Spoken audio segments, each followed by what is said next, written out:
Oh, so you did stop by the dorm earlier. Looks like you found something you want to use. Yes. In my hand was a silver coin. Silver serpent coin. An item I had bought at a huge discount from the alien shop. I plan to use this. I'll just put an item in the other slot. I had quite a few supernatural items on hand.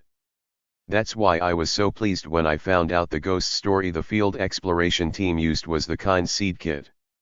I have more sources for items than most people. From the black notepad that gave out merch from the void to the alien shop. As soon as I stepped into this room, I had been mentally running through my lineup of items. And the one with the highest grade is this one, of course. I rolled the round coin with the snake engraving in my hand. It's the most expensive when you consider the original price. Besides, considering that section Chief Lee Jahan's butter knife was for resource supply, I hoped that this currency would create some interesting synergy. I brought the coin close to the machine. The lizard's pupils widened as they saw the silver glint. That.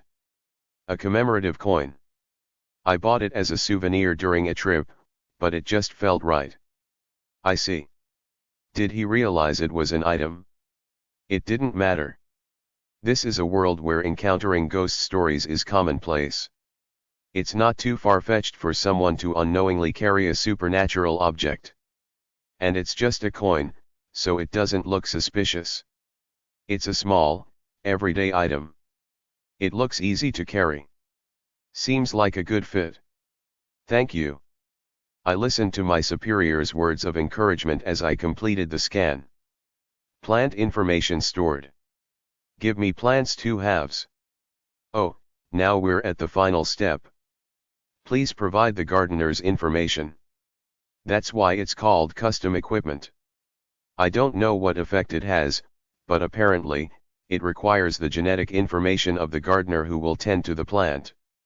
This step seems to have different effects depending on various factors. Though conflicted, I completed the scan. Information confirmed. Here it comes. Combining genetic information. Generating kit. Colored smoke billowed from the machine, accompanied by the creaking sound of gears turning. Seed planted. Hiss. The front drawer of the machine opened, revealing a small object. A gray coin. It looked like a toy coin you'd use in an arcade. Its shiny surface bore the engraving of a glove on the front. Oh, it's out. Congrats, Ro. I carefully reached out and picked up the item. It was my first piece of custom equipment. I headed straight back to the company dormitory afterward. My superiors also left, saying, "Get some rest, and we'll see you tomorrow." It seemed they didn't want to make me do something stupid like test the equipment's abilities while still recovering from entering the darkness. All right. I sat on my bed and took out both coins. One was the silver serpent coin I had used as the parent plant. The other was the gray coin that had been created by combining the silver serpent and the section chief's butter knife. Everything was great. But then, how do I activate this? It wasn't moving at all.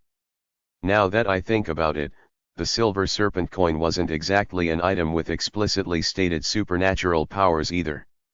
Could this toy coin, which looks like it should be used as currency, really be the equipment I got? Sweat began to form on my forehead. Fortunately, my worries were soon dispelled. So it does work like this. I tried a classic action. I flicked the coin with my thumb. At that moment, the glove engraved on the front of the coin popped out, becoming real. A translucent silver glove appeared in midair. The glove moved as if miming, writing something in the air. Insert coin. It's asking for a coin? I rummaged through my wallet and pulled out a 101 coin, offering it to the glove. But the glove rejected it. What? Is it asking for a different currency? Or perhaps, how about this? I offered a 501 coin. The hand happily accepted the coin, slipped it between its fingers, and vanished with a magical gesture. Was it about the amount? This equipment operates strictly on capitalist logic. As I stared in disbelief, the translucent glove floated toward my hand and merged with it, as if it were being worn. A strange sensation washed over me. A third hand. In front of me, a shadow-like projection of my hand appeared.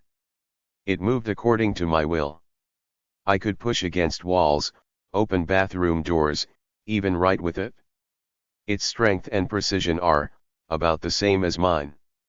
In summary, if I feed it a coin, it becomes a telekinetic third hand that can move for a few seconds. The range is roughly about 3 meters. If 501 gets me 5 seconds, that's not bad. Soon after, the shadow hand disappeared, and the translucent glove smoothly detached itself from my hand. With a wave, as if bidding me farewell, it re-engraved itself onto the front of the coin. Not bad at all. This isn't a tool that overcomes spatial limitations between ghost stories and reality, like the section chief's butter knife. But in exchange, it feels like I have a wider operational range within a ghost story itself, making it seem quite versatile. Of course, there's the limitation of how many 501 coins I can carry in my suit while running around. But this is a successful pull. It's great that the coin didn't reveal itself as a supernatural item and just blended in. Work hard for the 1,000 points I invested. I pocketed the coin alongside my other items. While I was at it, I restocked my used-up smiley sticker and grabbed another can. Humans really are creatures of adaptation. I lay down on the bed. Surprisingly, I felt pretty good. Even though closing my eyes brought back vivid images of that terrifying talk show, I could sleep decently as long as the lights were on. Maybe it's because the situation ended well. I did have some decent luck. My squad assignment worked out well, too. Maybe because I earned so many points at once, things feel a bit hopeful. Sleepiness started to wash over me, and I blinked slowly. But then again, I still had a mountain of points to earn for that wish ticket, and I had no idea how many more ghost stories I'd need to clear. Still, for the first time, I felt like I might be able to survive through it. Maybe I can quietly endure this.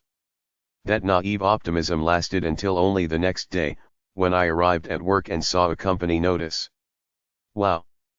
A new recruit on their second day clears an A-class crisis. Row, have a seat. It looks like your position is about to change. Pardon. I've only been working here for 3 days though. Chapter 16. Chapter 16 to 16. Change of position. In other words, a change in the tasks or department where someone primarily works. This typically happens when you've been with a company for several years. So, it's definitely not something you say to someone who's only been here for 3 days.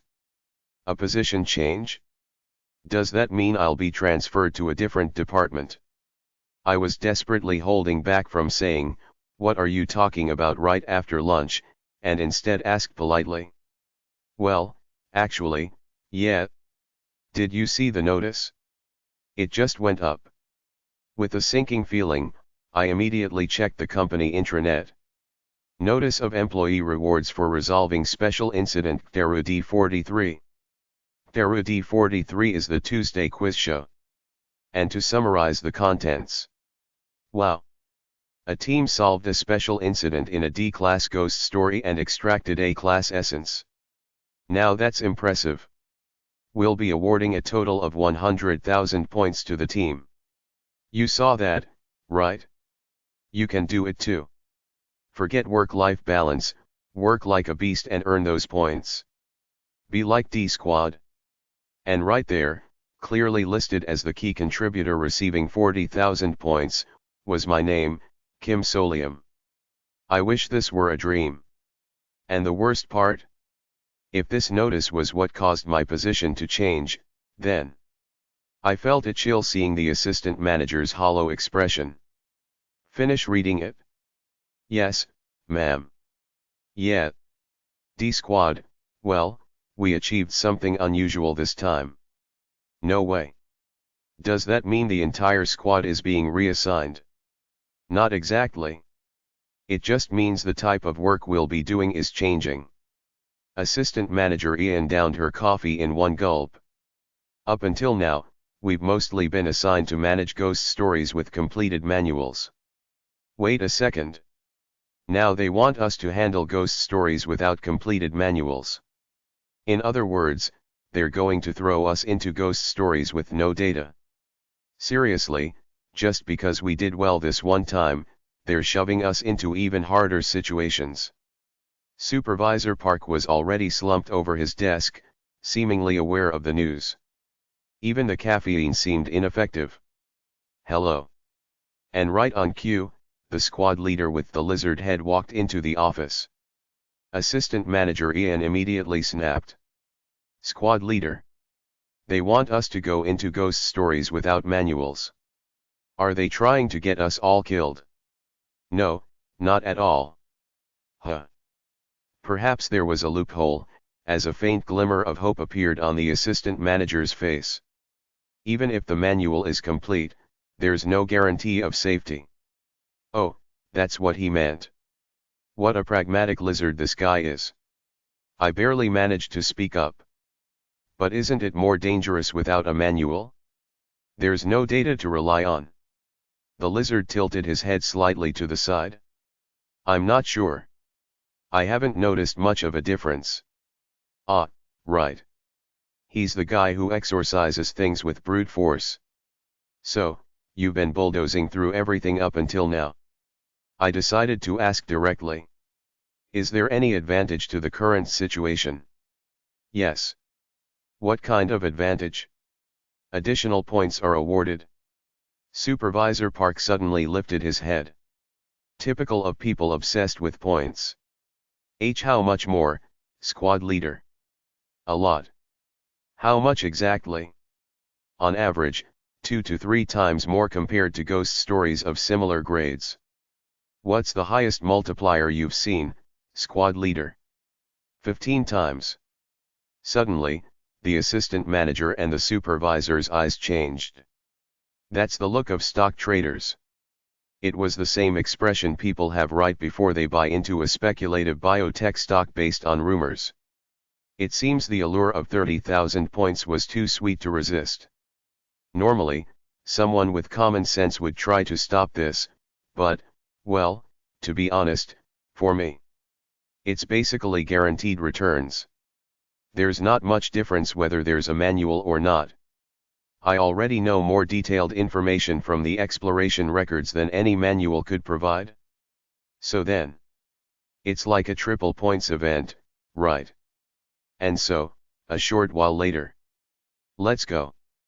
Yes, sir. Without any resistance, D-Squad accepted the new assignment and set off. Let's earn those points. Our destination was the 17th floor. From the 20th to the 17th floor, it's mostly used by the development headquarters. Assistant Manager Ian frowned as she pressed the buttons. And the 17th floor is where the researchers who scout for new darkness work. Ding. As the elevator doors opened, a white, artificial-looking office space typical of a combined laboratory and office came into view. Standing there, already waiting for us, was someone who extended their hand. Wow, is this the friend I've been hearing about? Awesome, just awesome. Definitely someone above my rank. I reflexively shook the outstretched hand. I'm Kim Solium. Nice to meet you. Oh, you've got good manners too. The man in a white lab coat and glasses looked fairly young, but considering the strange nature of this world, I decided not to jump to conclusions based on appearances. After greeting the rest of D-Squad, the man turned back to me. I'm Kwok Jikang from Research Team 1. Nice to meet you. Looking forward to working with you. I look forward to working with you too. Our squad's assistant manager whispered to me. Don't worry. He's just a section chief. Aren't you just an assistant manager? But that wasn't what surprised me. I recognized this person.